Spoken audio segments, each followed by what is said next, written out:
Hey guys, Troon here with Pharmacy Central. Today we're going to be reviewing buffered creatine. I don't like to kind of stick to one brand because I don't want to make it seem like I'm getting money from one brand or the other. I'm not. So we're just going to talk about buffered creatine in general. Now this is the version I've taken, so I'll kind of talk about my experiences with it a little bit later. But we're comparing buffered creatine to regular monohydrate creatine. So what is creatine?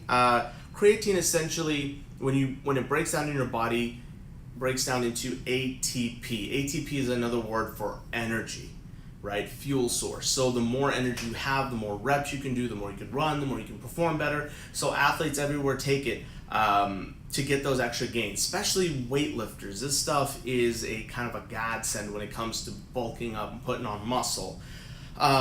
And so creatine historically has been associated with a lot of GI issues, gastrointestinal issues, stomach problems. That's all it is, a fancy word for meaning stomach problems. We're talking about bloating, gas, even acid reflux. If you've had issues with it, this makes it worse. Diarrhea, again, all of those, anything having to do with your stomach being tossed, turned around, bloated, gassy, all that, that's what creatine does to you. Creatine is also associated with like water retention, which is why your muscles look a lot more full.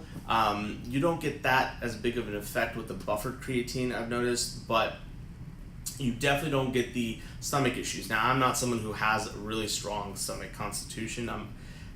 So, any kinds of these products really kind of turn my stomach easily. So I had that problem with creatine where it was messing up my stomach. I didn't feel good on it. I mean, I got the gains and everything I was supposed to a couple of years ago when I was really lifting to get huge. That's not the agenda anymore. I've kind of went the other way. I marathon right now, so I'm trying to shed everything out. But back when I was bulking, I was taking creatine and I had those problems. And then I switched over to buffered one. So I particularly was taking this Kre-Alkalyn EFX stuff. Again, you don't need to take this one. Take any other one that's really well reviewed. At the time, this was the best one I could find. As you could tell, I probably went through, I think this was there's about half left in here, and I took about another 2 bottles. So I got pretty huge. I mean, I was at least 1.5 times my size. Muscle growth was immense. It was great. I mean, I put on a lot. The water retention wasn't as bad, and things like that. So I had a particularly good experience with this, and what makes this buffered is in the creatine capsules you have a lot of magnesium in there, which if you feel under acid-base chemistry stuff, I don't know how much you guys want me to go into this, but magnesium is a base. So it helps buffer your stomach out because your stomach is acidic, and the creatine itself can have an acidic pH, but because of having all that magnesium in there, it creates a more safe space for your stomach, so that when it gets into your lower intestines, it'll absorb a lot quickly. That's kind of the basis behind it. Let's see here. What else do you guys need to know? If you have any sort of renal and liver issues, make sure you are cautious about this and you talk to your doctors before taking creatine and things like that. Make sure that you're well hydrated on creatine. A lot of people have had their kidneys crap out on them because they were not hydrating properly on this stuff. Again, as a health professional, I have to tell you, you need to take all of this stuff under the supervision of a doctor. 99% of people out there don't do it. So, if this video is all that you have to go on it, I hope I'm giving you enough information, and I hope I'm not leaving anything out. But yeah, so water being a huge one. Make sure that you're hydrating yourself very, very well on this stuff. Do not take more than you need to. Again, at very, very high concentration, this stuff can be toxic to your body. What that dose is, I actually don't know. I have to look this stuff up. With every different product that you guys take, everything changes again. So, but like the dosing schedule on here, again, if you're up to 175 pounds, you can take one before your workout, one after your workout. Between 175 to 200, you can take 2 before, 2 after. And then if you're over 200 pounds, you can take 3 before, 3 after. I mean, that's a high quantity. Again, every company's going to be different that you try this out with, but I found good results with buffered creatine. I thought it was if you're going to take a creatine product, take a buffered creatine product. Now, at the same time as being a health professional, I know that I got one up on my computer right here. The Internal Something Sports Nutrition, back in 2012, they did an actual real medical study on monohydrate creatine versus buffered creatine. Essentially, they said there's no difference to the two. However, when you weed through all the jazz, that whole study was funded by a company who makes monohydrate creatine and would have stand to lose a lot if buffered creatine were to get big in the market. So for that reason, I don't really put a lot of stock in that.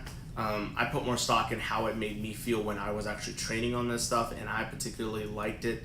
I got big very quickly. Those were also the DNA of my genes, is that I can gain muscle real quickly, but I can't shed it as quickly. So I was able to pack on a lot of muscle in a very short amount of time, which was exactly the goal.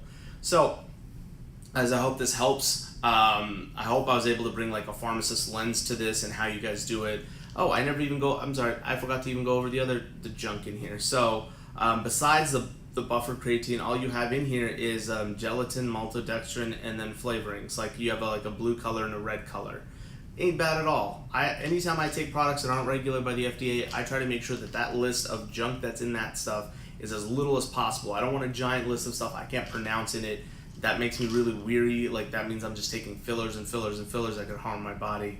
So you don't have much in here at all. I don't like when there's maltodextrin in these products, but a lot of these products have maltodextrin. Maltodextrin is essentially a just super cheap sugar substitute type junk. It's a filler is what it is. It's a junk filler that they put into these things. And then there's magnesium stearate, which is the magnesium that you need inside with your creatine to help you buffer. So not a lot of junk in here. Pretty clean for the most part. I had a good experience with it. If you have other questions, please leave them down below. There's so much info out there on this stuff, and it'll support any decision that you want. If you think that buffered creatine is the way to go, you'll find plenty of stuff out there to tell you buffered creatine is the way to go.